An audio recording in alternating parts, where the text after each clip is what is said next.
Sur une idée encore nouvelle chez nous, mais qui existe déjà en Europe, par exemple, et qui permet à des chômeurs de rester dans un milieu motivant et même d'améliorer leurs compétences.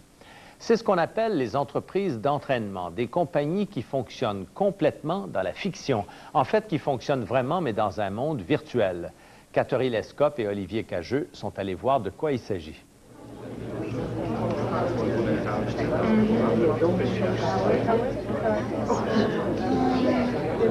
On attend notre premier invité.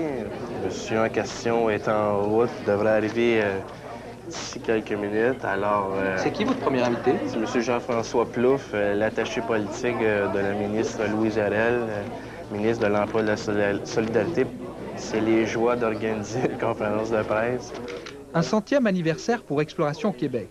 Ce qui peut sembler curieux lorsque l'on sait que cette firme a été créée il y a moins de 2 ans. Mais Exploration Québec n'est pas vraiment une entreprise. Tout est fictif, mais c'est la réalité qui est mêlée avec la fiction. Ici, là, est-ce qu'on est là aujourd'hui? Hein? Je pense que oui. Merci beaucoup. En fait, on se trouve dans une entreprise d'entraînement, une sorte de tremplin qui a permis à 100 personnes de retrouver un emploi, d'où le 100e anniversaire. Elle avait tout pour réussir. 15 années d'expérience. Ça m'a aidé beaucoup à plusieurs niveaux. Premièrement, juste le fait de dire, bon, on se lève tous les matins, on revient dans un milieu de travail, passe des journées avec des gens qui sont là à différents niveaux, qui ont des besoins différents, on s'encourage, tout ça. Moi, ça m'a permis aussi d'actualiser mes connaissances au niveau informatique. On se retrouve tous, finalement, dans le même bain, comme on dit. Tout le monde cherche un emploi. Et on se sent une certaine forme de solidarité, ce qui fait que ça nous aide encore plus à vouloir chercher, parce qu'on est tous appuyés, par les uns comme par les autres. Vous n'avez pas l'impression que vous auriez de toute façon trouvé un travail, même sans l'entreprise d'entraînement? Ça aurait été beaucoup plus long. Moi, je pense que oui, il faut passer par une entreprise d'entraînement. Eux, ils ont les outils, ils ont accès sur le marché du travail, ils connaissent beaucoup de gens, ils savent ce que l'employeur a de besoin, ce que l'employeur recherche, quelle sorte de gens ils veulent, comment tu dois te présenter, comment tu dois envoyer, c'est ton CV, ta lettre de présentation. Ça, je pense que si tu passes pas par là, c'est pas mal plus difficile, même très difficile, je dirais. Chez Exploration, à Brossard, tout est virtuel. Exploration offre à une clientèle européenne des séjours fictifs dans une pourvoirie. Quant aux clients, ils payent leur séjour avec de l'argent virtuel. À ce moment-là, vous n'avez qu'à mettre un chiffre dessus, puis nous, à ce moment-là, on va vous confirmer votre achat. C'est comme une partie de Monopoly qui serait jouée à l'échelle de la planète. Entre 2700 entreprises d'entraînement, dont 25 sont québécoises. Tout a commencé avec Armérique à Québec, une firme qui fait semblant de vendre des reproductions de tableaux. Une entreprise ordinaire, avec ses départements, comptabilité, publicité, personnel, service des ventes et des achats. Il y avait des crayons de feu, justement, pour les disques laser. Ça se vend 75 doucement.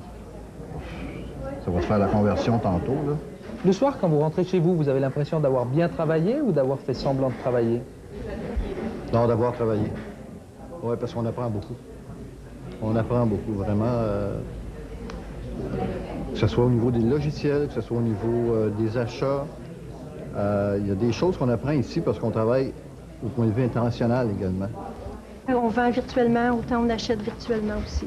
Mais comment vous vendez virtuellement? Comment vous arrivez à convaincre les acheteurs qu'il faut acheter une lithographie, là? Parce qu'on a des bons produits, on a des beaux catalogues, puis c'est convaincant.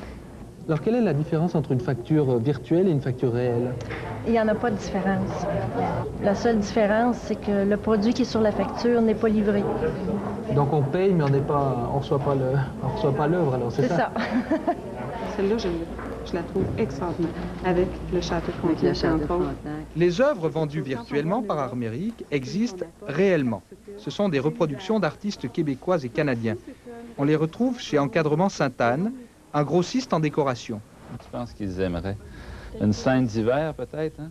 12 magasins et 160 employés entre Québec et Montréal. C'est l'entreprise qu'on appelle l'entreprise marraine, celle qui offre les catalogues, les fournitures et les listes de prix. Nous sommes à livre ouvert à ce niveau-là. Si on partage les bénéfices bruts, c'est-à-dire comment ça coûte une moulure, comment ça coûte un verre sans reflet, comment ça coûte un carton passe-partout, nous donnons toute l'information. Nous donnons même les catalogues de nos fournisseurs, nous allons donner des photocopies de nos factures pour que ça soit le plus crédible possible leur exercice. Mais vous donnez aussi votre bénéfice? Le bénéfice sur un encadrement. On n'ira pas jusqu'à dire les 12 magasins, qu'est-ce que ça nous rapporte en tant qu'actionnaire, mais on va leur dire que sur un encadrement, nous faisons un pourcentage de 60 de profit ou 50 dépendamment du type, de la grandeur, ainsi de suite. Si l'entreprise marraine donne beaucoup d'elle-même, elle n'a en revanche pas grand-chose à espérer en retour. Les retombées financières sont pratiquement inexistantes. Pour nous, imaginez que c'est un peu difficile de livrer un encadrement avec un verre outre-Atlantique. Ça coûterait très cher.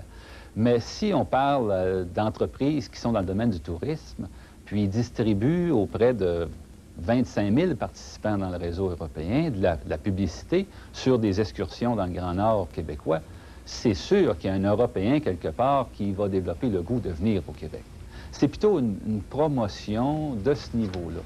Mais de recevoir des commandes de façon systématique à cause d'une participation au réseau, j'y crois pas. Il ne faut pas que quelqu'un s'implique dans l'entreprise marraine pour ce but-là, il va être déçu.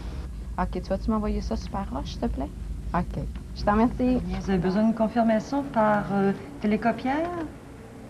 D'un côté comme de l'autre, les mêmes mots, les mêmes chiffres. Seule différence, la commande effectuée par Armérique ne sera jamais livrée. Article WF005. Le seul inconvénient à vendre des produits virtuels, c'est qu'on ne touche aucun salaire, si ce n'est un chèque virtuel. On est payé présentement salaire minimum, vu qu'on est en entraînement. Mais c'est virtuel. Et on a également une feuille d'état à remplir toutes les 2 semaines, parce qu'on est payé à toutes les 2 semaines. Et puis, à toutes les 2 semaines, justement, on fait des sessions d'achat, qu'on appelle. Alors, avec le salaire qu'on a gagné, on peut là, faire des dépenses. Alors, acheter des choses, des produits. Vous savez déjà ce que vous allez acheter, vous? Non, je vais devoir je commence à magasiner dans les catalogues européens. J'ai probablement une bonne idée. L'équipement camping. Ça sera virtuel, mais il y a des bons équipements là-bas. Ça, c'est un dépôt que j'ai reçu de l'entreprise d'entraînement qui s'appelle Exploration. Fait que si on regarde le dépôt en question, vous avez des chèques tirés sur différentes banques. Autant, si on prend un exemple ici, c'est une banque allemande. Régent Lesage a d'abord été stagiaire chez Armérique, mais aujourd'hui, il est devenu un des hommes clés du système. C'est lui qui collecte la TVQ, la TPS. Et c'est surtout lui, le banquier de toutes les entreprises d'entraînement du Québec. Et en tant que banquier, il gère aussi bien les flux de capitaux internationaux, les crédits, que le versement des salaires. Je joue le jeu avec d'autres institutions financières, avec d'autres banques, à d'autres endroits qui font le même jeu que moi. Mais à ce moment-là, on l'oublie le jeu. On se prend au sérieux des fois. Donc vous travaillez, vous ne jouez pas? Non, on se prend au sérieux. Parce qu'en fond, on a des comptes à rente aussi. Il y a des transactions qu'on se fait à d'autres institutions financières. Les entreprises d'entraînement ont vu le jour il y a une 50aine d'années en Allemagne. Puis le concept s'est imposé dans les autres pays européens, avec toujours la même idée, apprendre en s'entraînant. Dans un stage traditionnel, c'est très rare qu'un stagiaire va avoir la possibilité de prendre des décisions. C'est très rare qu'on va avoir la possibilité de faire des choses importantes parce qu'il y a beaucoup de risques pour l'entreprise. Donc, on va essayer de limiter les dégâts, si on peut dire ainsi. Et donc, souvent, les stagiaires ne peuvent pas faire tout ce qu'ils souhaiteraient faire pendant leur stage. Par contre, en entreprise d'entraînement, c'est un environnement très sécuritaire. Alors, autrement dit, il faut toujours aller à l'école, on finit jamais d'apprendre, dans le fond. Le lundi et le mercredi matin, on quitte le monde du virtuel pour se consacrer exclusivement à la recherche d'emploi. Techniques d'entretien, rédaction des curriculum vitae, etc. J'ai trouvé un emploi et je termine vendredi. Je commence mon nouvel emploi lundi matin et j'en suis bien heureuse. Le coût d'un stage est évalué à 1 300 $ par personne, une dépense importante. Alors, pour continuer à exister, les entreprises d'entraînement doivent faire la preuve que 85% des participants retrouvent un emploi dans un délai d'environ 15 semaines. Une condition imposée par le gouvernement qui oblige les entreprises à sélectionner soigneusement leurs candidats. Est-ce que vous risquez aussi, vous investissez sur les gens? Il faut risquer. Mais, comme on dit aussi, tant que ça répond à un besoin, c'est-à-dire que tant qu'on répond à notre mission, si c'est vraiment un cas où on sait qu'on ne pourra pas les aider, ils ont besoin de plus, ça serait malhonnête de notre part de leur dire « Oui, venez chez nous, on va vous aider », et au bout de la ligne, savoir que ça va être une déception de plus pour eux. Alors, on essaie vraiment de choisir, entre guillemets, les gens qu'on va pouvoir aider. Mais on prend des risques également. C'est le directeur du collège O'Sullivan, Jean-François Deschênes, qui le premier au Québec a cru dans cette idée.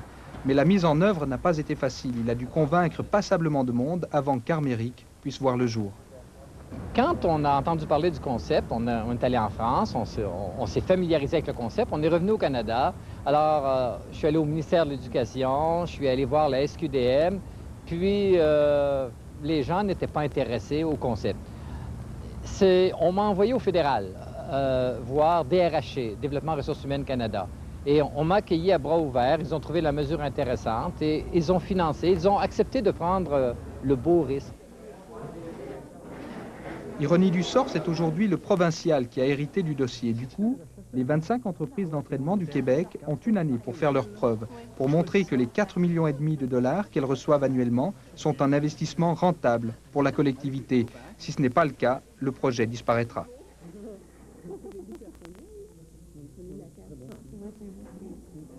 Ça va être emballé comme... Après la pause...